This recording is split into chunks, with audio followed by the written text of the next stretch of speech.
day 2 in Barcelona, and I think this is possibly one of the best days I've ever had in my whole entire life. It was so good. Started off the day with breakfast, and then we had a chat about Mazda and the design of Mazda by Jo, who is the head of design. And this is the bad boy that I was driving. Yep, she was a beauty. She was also a beast.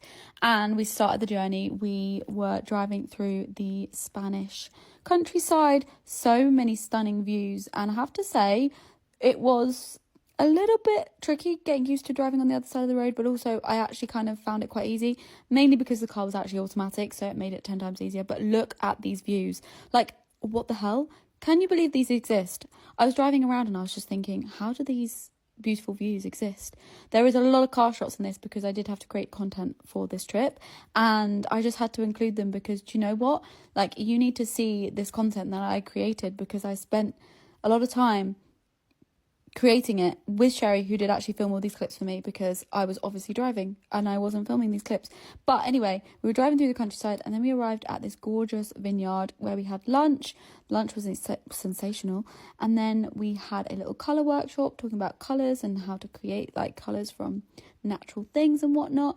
And then I filmed a bit of content before we skirted off and finished the journey back to our second hotel, which is Alma Hotel in Barcelona. This hotel was sensational, stunning, in fact, really beautiful, inspired by a Japanese kind of vibe. Oh, I just absolutely loved it.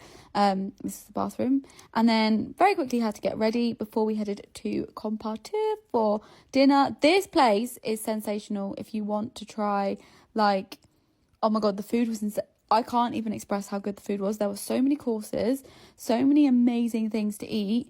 And this is only a few of them because there's so many. I'm going to do a whole separate TikTok on the food that we ate here because it was amazing. Highly recommend checking this place out if you want like these kind of small plates. And then we went to this bar afterwards before I had to get into bed because I was dying. I was so tired from driving all day. And that is the best day